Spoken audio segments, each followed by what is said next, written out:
It's China Week here on Capitol Hill, and the House of Representatives is voting on dozens of bills in regards to China policy. That includes education, military, economics, and more. We spoke with the chairman of the Select Committee on the CCP, Congressman John Molinar. Here's our conversation. So far, you've voted on quite a few bills, and they've had a lot of bipartisan success. For instance, the Hong Kong Economic and Trade Office Certification Act passed 413 to 3. You passed by voice vote the recognizing importance of trilateral communication with the U.S., Japan, and South Korea, and you passed the Biosecure Act 306 to 81. What is it about countering China that has become so bipartisan? I think people across the board are recognizing that the China of today is very different than even in the last few years. And under Xi Jinping, China has become more aggressive. The CCP is becoming aggressive at home and violating human rights as well as abroad. They're becoming more militarily aggressive in the South China Sea.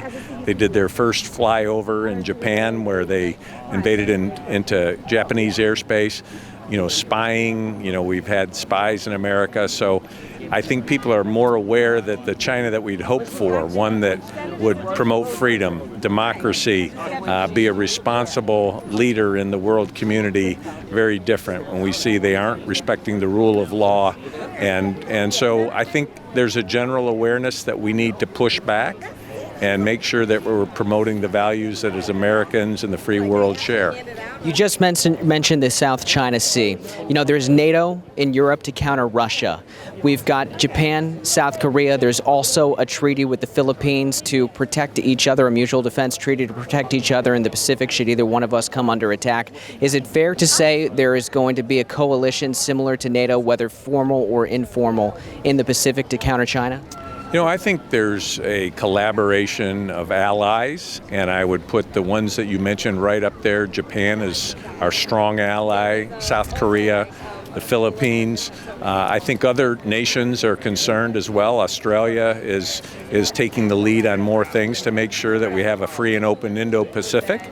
And on the flip side, you see China and their no limits partnership with Russia, and you see partnering with North Korea, with Iran.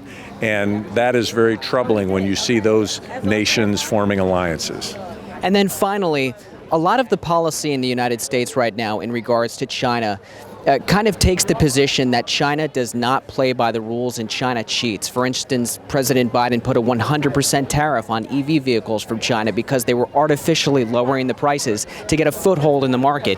China is also known to steal intellectual property so they can make the products cheaper because they didn't have to invest in research and development.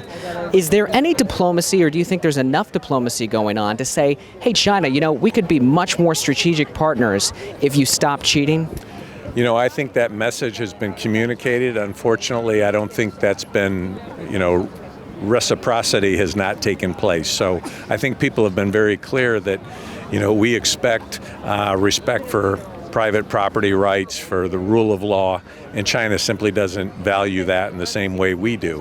And so when it comes to things like patent protection, intellectual property, even partnering with universities and stealing technology, it's rampant with respect to China. So, we need to recognize that we've been delivering that message. They haven't been hearing it, and there needs to be a stronger approach. I'm Ray Bogan on Capitol Hill for Straight Arrow News. For more reporting straight from our nation's capital, download the Straight Arrow News app and turn on notifications.